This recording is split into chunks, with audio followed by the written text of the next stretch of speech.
buckle up because we've got a bunch of prospects to dig into using the positions of need that, as you mentioned, the rest of the panel discussed. And let's begin at tight end, which we all agree is a major area of need, but not necessarily a great year to be in the market for them.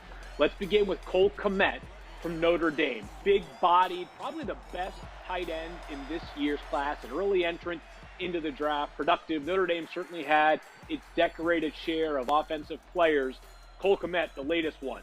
Harrison Bryant from Florida Atlantic, somewhat unmistakable when you're watching Florida Atlantic. A guy, big long hair, athletic guy in the middle of the field, can be a real difference maker, played for Lane Kiffin there, a guy who probably would be a mid-round selection. And then finally, for those looking for a small school gem, Adam Troutman out of Dayton, a guy who I think really has helped himself a little bit during the pre-draft process, or at least was doing so prior to the end or the pause of the pre-draft process because of the coronavirus that we're dealing with right now. Now, the guys have also talked about inside linebacker. That could be an area to address for the Patriots with the departures of some of the players like Jamie Collins and also Landon Roberts. Patrick Queen out of LSU is one of those players that checks basically every box. If you're looking at the scouting report, we were talking about speed earlier on and the importance of that.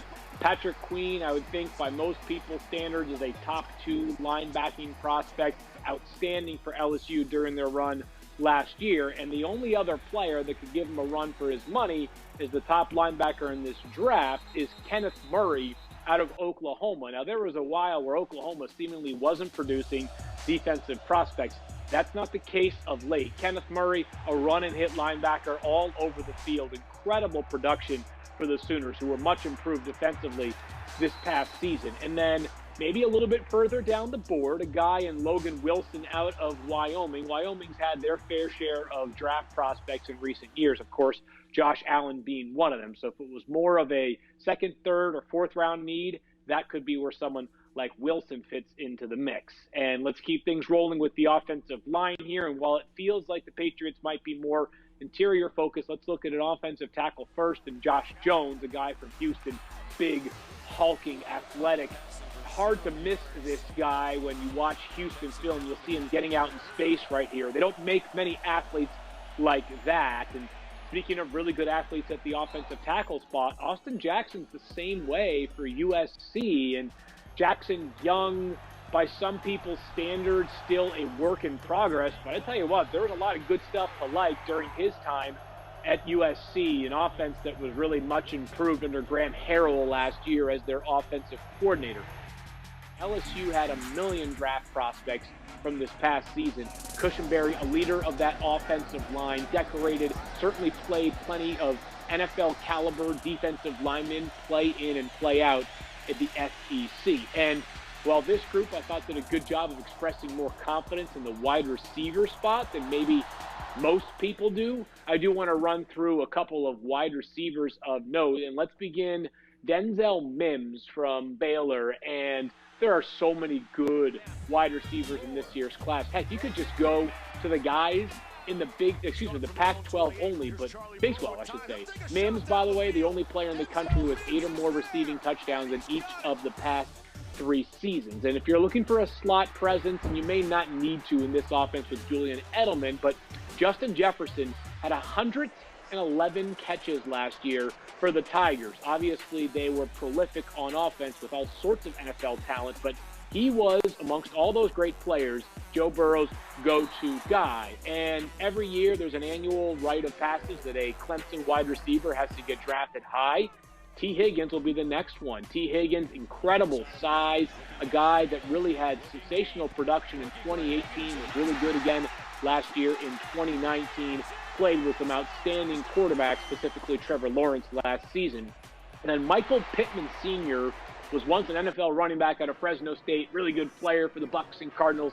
His son, Michael Pittman Jr., excellent wide receiver prospect, just a freak athletically, 6'4", not a burner in terms of speed, but a guy who certainly would fill some size, someone who playing next to N'Keal Harry would give the Patriots some Twin Towers. Now let's get to the quarterbacks. Obviously, we know that's a big position that we've talked about ad nauseum, kind of in its own bucket, as Mike was talking about. Jordan Love out of Utah State is the wild card of all wild cards. Very, very high ceiling, but the question is going to be, will you get the 2019 version, where he had 20 touchdowns and 17 picks, or the 2018 version, where he had 32 touchdowns and 6 interceptions? Ran a 4.7, 4.40, but a good, functionally athletic quarterback who makes some wow plays. Now, moving along, Justin Herbert probably not going to be available for the Patriots at pick 23, but you never know with quarterbacks. 4-year starter at Oregon, 6'6", but not like some of these other big-framed quarterbacks who weren't athletic. Really good athlete is Justin Herbert, but of course you're paying him for the throwing, and he threw it all over the yard for the Oregon Ducks, his hometown team. And finally, one more name just to note, we'll keep it in the Pac-12, despite the fact that you see him in the Georgia jersey there, is Jacob Eason, who transferred from Georgia to Washington, 6'5", set all kinds of records, Gatorade National Player of the Year during his high school career, incredible production. Maybe not necessarily ever reaching the stardom at the college level we expected, but a guy that, as you can see here as well, not just a big pocket passer, has some mobility as well. We talked about pass rushers, and every team could use more of them. So let's go to Alabama, where we know the Patriots have always been a pipeline, and Terrell Lewis from Alabama, the latest pass rusher that has a chance to go in the top 50 or so selections. Big question here is, can he stay on the field consistently? But you look at a guy that can line up on the edge, maybe kick down inside, athletic, that much is for sure. A popular player to the Patriots in mock draft is A.J. Epinesa from Iowa, guy who arrived at Iowa, 5-star recruit out of Illinois, and he certainly met expectations. 22 sacks over the past 2 years, 8 forced fumbles, blue chip prospect, blue chip character, but not a great combine athletically. So the question is, will that limit him at all? Now, a guy that sort of has the other side of the coin here, really good production, is Yetur Gross-Matos from Penn State, a guy, really good athlete, not quite as much production as Epinesa, but a guy who's a great size, height, weight, speed specimen, a guy who also played really well for Penn State during his career there. And then let's get to a need that may not be talked about as much, but with the release of Stephen Gostkowski, you're going to have to find a kicker, and Rodrigo Blankenship is probably the best one in this year's class. He comes from Georgia. He wears the rec specs when he kicks. A guy who at one point was an aspiring rapper, believe it or not, Bob, but made some big kicks for Georgia. Had a big miss this year against South Carolina that was kind of the defining play of last season, but he showed great mental toughness bouncing back after that.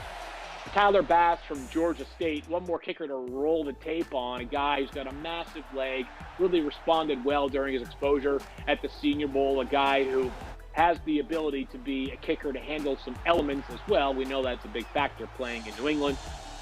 So let's get to safety, and this is one of those needs that's harder to assess right now because Devin McCourty and Patrick Chung and Adrian Phillips and guys like that fill the needs. But Ashton Davis out of Cal, a guy who is an incredible athlete, was a track star in high school and had some exposure at the college level as well. A guy who's going to make plays in the deep middle third of the field, really athletic to close on plays and also be disruptive in the back end. And let's wrap this up with a look at interior defensive line prospects. And we begin with Ross Blacklock from TCU, a guy who played just 24 college games but had 5.5 sacks, plenty of disruption behind the line of scrimmage.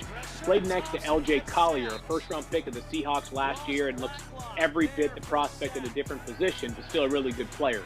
Neville Gallimore out of Oklahoma is huge, and he ran a 4.79 40 at the combine. You can ask whether that matters or not for 300-pound defensive lineman. I would just say it's a snapshot of how freakishly athletic he is, a guy who can provide some upfield penetration for the Patriots as a defensive lineman. And then let's go back to the Alabama pipeline, one more to put a bow on our series of prospects, and that's Raekwon Davis. Out of the Crimson Tide, you see him right there hyping up his teammates. Alabama defensive linemen, you know this much about them.